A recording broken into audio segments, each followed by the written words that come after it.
We're so happy that you're here. Welcome to Building Beyond the Bubble. We are the co-leads of the SheFi Berlin chapter. Who here has never heard of SheFi or just doesn't know what it means? Put your hands up. It's my first time here. Okay, I heard about you like 2 days ago. Oh, okay, cool. So before we go into everything, I will run you through the schedule, and there are also a few housekeeping rules. So we would love it if you, when you're in this room, stay quiet. You can take photos and videos, that's totally fine. But please no laptops and no conversations. We have a limit of 200 folks in this room, but I think we're going to be all right. The garden is staying open, and so is the foyer. Yeah, maybe I can quickly explain what SheFi is or what SheFi does. SheFi is a global community and educational platform. It basically offers the people that are still beyond the bubble to get the knowledge, the confidence, and the the knowledge and the confidence to join the Web3 space. And that's also how Julia and I met. I did cohort 12 last year in November, and she did cohort 13 in March. And yeah, maybe you can continue. Yeah, so schedule looks like Nicole and I will give you a little introduction to who are we, what are we doing here, and what does building beyond the bubble mean. Then we have 2 talks where we have, each of us is going to interview 3 incredible women that already work inside the bubble. And when we say bubble, we mean the Web3 bubble. So for those of you who don't know what Web3 means, Web 1 is that old 90s internet where you could look and read websites, but you couldn't participate. Web 2 is what we all use every single day, where you can participate, you can upload stuff, and you can write. And then Web 3 is where cryptocurrencies and blockchain live. That introduces ownership. So we are going to chat about why we should build beyond the bubble, why you might want to be inside the bubble, and why we think we should really pop it. Yeah, about that, we want to mention why we decided to call this event Building Beyond the Bubble.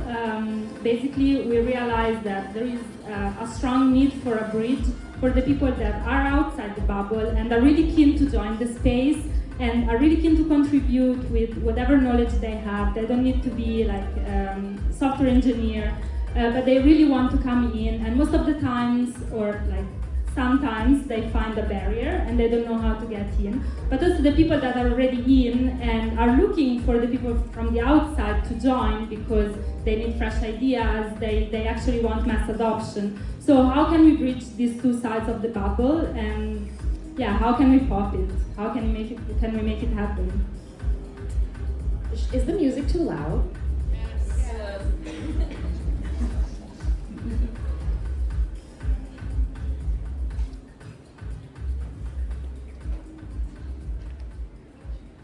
Okay, is that better? Yes. Focus? Amazing. All right. So, who are we? As Nicole mentioned, we are the chapter leads for SheFi Berlin. SheFi Berlin exists because there are multiple people who have taken the course already. And when I took the course in February, my cohort was incredibly active and we wanted to meet in person. So Xenia, who is here tonight somewhere, shout out to Xenia, arranged a coffee meetup where Nicole and I met. And after that, Nicole decided to come to a different event that I hosted. She wanted to see a bigger event in Berlin because she had seen online that there are these really cool SheFi summits that go alongside the cryptocurrency conferences around the world, and there was nothing like that here. Yeah, basically when I joined, and that was end of 2024, of course, as I mentioned before, SheFi offers a very good network of people, but most of it is online. So I joined crypto Twitter, of course, and I started to get in touch with people, but it was all online, and I really wanted to have in real life experiences and meet people that were going through the same experience that I was going through. And also, to be really honest, I made a vision board last year, and I really wanted to go to a SheFi event. And then I was like, okay, Berlin Blockchain Week is gaining traction, it's getting so much attention, and there is no event, so we made our own because we just wanted to go to one. So I invited Julia, I asked her if she wanted to join as the SheFi co-lead, and yeah, my vision was like 60 people, small cafe meetup, but then apparently it like blew up. So yeah, that's how we got here. And I want to mention that we met 3 months ago, and this event is entirely organized by the two of us with support from our sponsors and from many other people who have made this happen. But Nicole and I have been doing this in our own time every single day for the last 3 months because we've been completely loving the process. And I don't think when she invited me to help her do this event that I would encourage her to push for 200 people and then 500 people and then we would have 650 people wanting to come. So we are very honored to be here. Yeah, maybe we can take also the opportunity to thank the sponsors. We want to say thanks to the sponsors, Octant, Hype, Safe, and Celestial, the main sponsors. So really, thank you for making this happen. I only got halfway through the schedule, I just realized. After our talks, we also have a keynote speech by Natnet from Celestia, who's our main sponsor. So definitely stick around and listen to all of that. And afterwards, we're going to have a curated networking where the people, the teams from the sponsors are going to be outside at a certain table.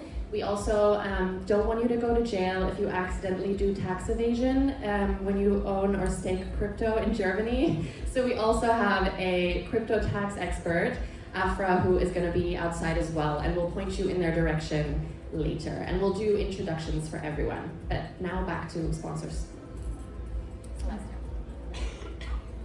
I mentioned all of them. Hype, Octa, Safe, and Celestia. Okay, great. I'm blacking out. We didn't expect to have 4 sponsors and a second event that we hosted yesterday, which was wonderful. So we're going to launch our little introduction. The reason why we thought we'd tell our story is partially to inspire you to just do stuff, but also because we had very different introductions to the space. So Nicole is going to go first and tell the nice, happy story that is my introduction, and then we will move forward. Yeah, so Julia, first touch point with crypto was actually in 2019. She bought some ETH on recommendation of someone, but then it took her 4 years, or actually almost 5, to look back to it, and she was in Bangkok at the end of 2024 when someone else, again, suggested her to go to the SheFi Summit. And she went there. She probably was a little bit skeptical at the beginning because she was like, okay, crypto again, I'm not sure. But she went there, and when she spent the entire day there, and she met so many empowered women that were telling their stories, they were sharing knowledge between them. And I think that was the moment that a lot changed for her, because actually she decided to sign up for the cohort after that. She did the 13, as I mentioned before, in early this year, so in February. But again, I think it was the same for you, right? Like you had a lot of online network because you're really good at yapping online. But she was missing in real life experiences, so the snowball effect happened as well when we met, and in real life experiences happened in Berlin through us, through the SheFi network. Then we joined the co-working space, the W3 Hub, and that just kept going, and that's how we got here tonight. Yeah. There were 2 things that really, I think, amplified my interest in this space. One of them was at the SheFi Summit in Bangkok, when I realized that crypto and blockchain are more than just magical internet money that I don't understand, or now I kind of do. I learned about the importance of privacy, which I really didn't care about in November, and I now realize is deeply important, and I got an insight into that in November. Also, the power of self-custody and financial autonomy, especially for women and non-binary folks and people in countries where they might be unbanked. and also what decentralization means and what it's good for. So if you're interested, you can sign up for SheFi Cohort 14, starting in July. Yeah, and Yeah, that sounds great. Oh, the other thing was getting on crypto Twitter and seeing that the women that had, or the other people that had joined SheFi that got involved in the space and then suddenly skyrocketed into a career.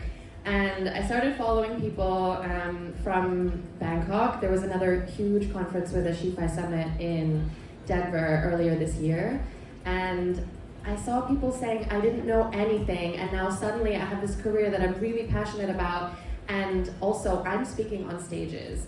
And so it was empowering to see that there is this space that lets you contribute if you show willingness and you can bring your skills and you don't have to be a developer. Yeah, I don't know if you want to fix this.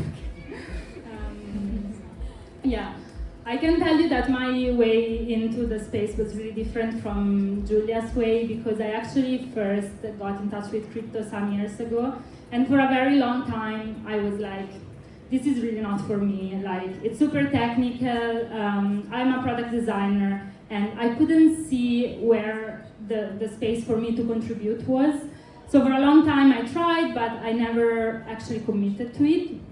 Something changed though at the end of 2023, I think, when I started to hear the discourse around product design and accessibility and usability that started to gain traction. And then I was like, okay, maybe, let me see, maybe there is actually a space for me to contribute to this industry. And then I think I found a mentor. Yeah, I did find a mentor that really helped me to believe in myself, and was like, he never questioned that I was not technical, that I was not the typical person that would join the space. He was like, of course you can contribute, and here is an assignment. So I went extremely deep in social media, decentralized social media, for a month, and then I started to explore more, and I found a narrative that like really resonated with me. And that I think was one of the key moments. And then I joined SheFi as well, that, as I said before, gave me a lot of confidence and a lot of network as well, network possibilities. And then the real life experience through meeting Julia and all the people in Berlin. And also, I think what really made a difference was to share early what I was working on and try to contribute as best as I could, like, for example, in the case of the Mammothon, or like just contribute to something that, the Mammothon, by the way, was a hackathon organized by Celestia, and I contributed as a product designer with like product insights for the developers that were building the project. That was basically my way in, and it changed everything, and now I'm really happy to be here. Nicole really fought her way in. I also put in a lot of work, but Nicole decided that she was going to crack this nut of this space that seemed to be kind of a boys' club that definitely wasn't putting out a welcome mat saying like, hey everybody, come and join us, the water is warm. It was a lot of people that were very excited about what they were doing, but not really communicating why other people should get excited. So I would say that after 6 months of YouTube spirals and SheFi studying and connecting with people online, she's working full-time in the space, so I think she cracked the nut. Maybe.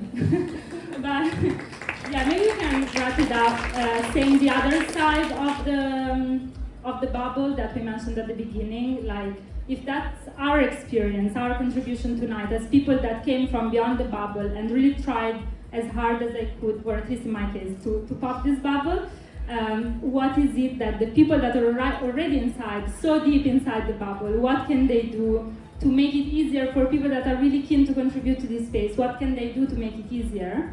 I don't know if you want to talk about it, otherwise...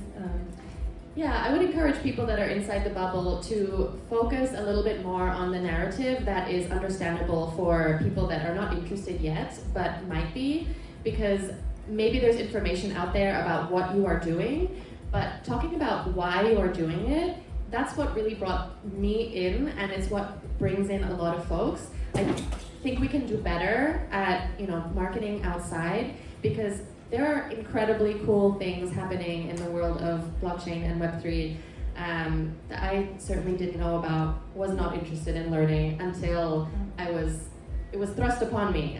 So for those of you who came here tonight and are just curious, then I want to welcome you. And maybe, to be honest, we can ask the speakers, the panelists, what their take, since they are also deep inside the bubble. What do they think could be the right way to bring the people outside in? Yeah.